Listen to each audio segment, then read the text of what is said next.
Yes, firstly, we want to say thank you for all our role players, extended role players, and CPF, all the organizations that is helping us to combat crime in the Deur.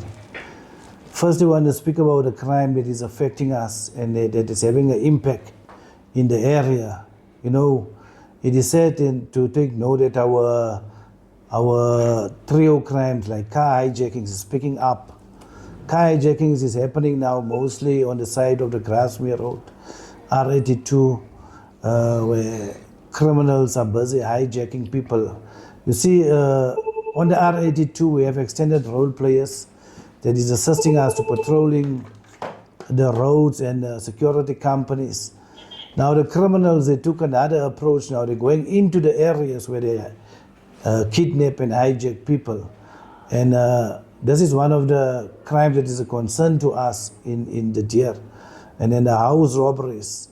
You know, criminals are targeting areas like Walkerville, Walker's Fruit from apple orchards, and areas where they know there's money. So we also want to speak to the community to also ensure that you have target hardening devices, access control, cameras in your areas, at your homes. Also on the R82, we also have cameras that is installed now, which also assist us to combat crime where we can get the criminals. So in our other areas like in Tsepong, Wheelers Farm, you know, and the Deur at large, Ramaphosa, Rustafal, we see contact crimes is causing problems. Illegal shebeens, the illegal outlets where people go to and drink, consume liquor, and then they fight. And then you see the cases that have been opened. People are opening a lot of cases in the Deur. But we as the police also came up with a strategy to curb this. We say one docket, one suspect. We don't take it lightly, but we have a concern because we see the community, they are opening cases, but then just to find out they withdraw the cases. 40% of our cases that go to court when it is assault common or so, it is withdrawn. Assault GBH, yes, there's no bail. We arrest the suspects, they go to jail. That cases can only be withdrawn in front of the magistrate at court. So our rapes is also taking place. We have a concern. Wheelers Farm, Tulam Tuana, young girls visiting shebeens at night, walking alone in the streets, you know, and then the rape is taking place. Family members also. Sometimes they leave their children in the care of someone else just to find out that they become victims of crime. So we want to really encourage and inform the community, take care of your children and the youth, man. Hey, they are consuming alcohol like it's going out of fashion. They are going all over. Sometimes they don't even know where they are. They're also buying this cough medicine, and the tablets they are taking with the tweezers. You must see what is happening to our youth on the streets. They don't know what is happening. So really, we as a South African Police Services, we have a concern, and we know we cannot fight crime on our own. We need a community, because most of the time the community members know who are the criminals. We have CPF, we have community patrols. Yes, it's good to see how the community members are patrolling the areas at night. It is also helping us. And then we want the community also to take charge of your area. Have target hardening devices. Don't create opportunities for criminals now. When they come, they see a hose pipe, they see this, and they steal everything that they can see. So we want to tell you also, make sure that your property is in a closed area. Put it at the back of the yard. People are not going so far as they can steal anything, even the cables. We have a problem with infrastructure. People are stealing cables. And then our second-hand dealers, scrap yards, we're having operations and inspections. People are stealing this stuff and they're taking it all over to sell. We know the black market. We also want to speak to the people of the black market. Don't expect the police to be soft on you. Anyone that buys stolen phones, stolen property, you will be arrested for possession of stolen property. So really, we want to encourage the community to get involved, hold hands with the police. Together we can make it. Together we can make sure that the Deur is a safe place. So yes, the concern that we're having really is our crime, and it's spreading, and the influx of the mushrooming of squatter camps. Today we have this squatter camp, tomorrow another one. No street numbers, no street lights, no addresses. People are complaining. They say the police are not servicing them. But how can we get to the previous? No address, no street light, nothing. So this influx of foreigners also in our area, we also have to make sure we have a database. We know who's here, know your neighbor, know who's staying next to you, so that we can also be able to service you. So yes, on behalf of the Deur Police Station, we really want to appeal. This is our appeal to the community out there.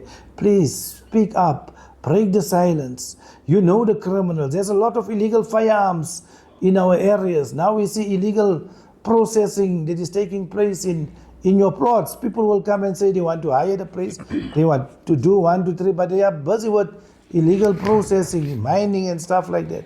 It is a huge concern for us here in the Deur. But really, we want the community to know that we're having awareness campaigns, we're having community outreaches, we're having meetings with the community, we have NGOs, we have the Green Door, we have everything in place to ensure that the community are served and protected. But really, it's a humble appeal to the community now to take hands with the community. Let us fight crime together, because we know we cannot do this on our own. Take care of your property. Car hijacking, truck hijackings, all these people are busy. They have to have a market where they sell these articles and the stuff that they are stealing. We also know that there's some marked vehicles involved, kidnapping. People are demanding ransoms for that also.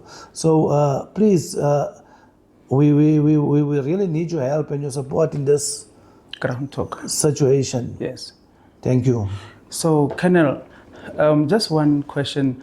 On Sunday in the community meeting, there was a point raised by one of your members saying that you are short, you don't have enough vans. Is it true? Obviously, when we come to resources, there's no police station that says they have enough resources, but we have relevant vehicles to service the community. Currently, we're having 2 sector vehicles in the sectors. We have our crime prevention, we have other vehicles that are here, we have our CPWs, the wardens that are here, we have traffic, we have joint forces that are assisting us. The vehicles, resources will always be a problem. You can go to any police station or anywhere, you will always find people say, but we have adequate. If we don't have vehicles, we make sure that we have additional vehicles to serve the community. So the thing to say there's no vehicles is not the truth, but yes, there might be shortages, and it's not what we want. It will be good for us if you can have 8 vehicles on a daily basis, or 4 vehicles in our sectors, because we have 3 sectors. We had 4 vehicles, it will be good. But currently we are running with the 2 vehicles. We have our crime prevention and we have our trucks, we have other vehicles with operations. So to say that we don't have enough vehicles, no, that's not truth. We always make sure that we have 2 vehicles in the sectors attending to the complaints, our crime preventions and our wardens that are also in the area. Thank you very much, sir. Do you perhaps have the statistics of the number of crimes committed, housebreakings, or would we do this next time? No, yeah. We don't give the stats, but what we can say, we have a concern. When we look at our housebreakings, our crimes, it is high, yes, and there's an increase in it. And the concern that we have also is our trio crimes and our assault GBH, assault common, MI2P, malicious damage to property and stuff. But we do release the crime stats on our CPF meetings and stuff like that. Thank you very much, Colonel. So we appreciate your cooperation, and we can see you are hard at work, 24/7. Yeah, and Ground Talk would like to say thank you for your availability and your commitment in updating the community of the Deur as a whole. Yeah, no, thank you. And thank you also for acknowledging us and giving us the credit. Many times we get bad publicity, as if the police are not working. But we are really grateful and want to extend our gratitude also to our members on the ground that are doing everything that they can on a daily basis, sacrificing to make sure the community are safe. Thank you.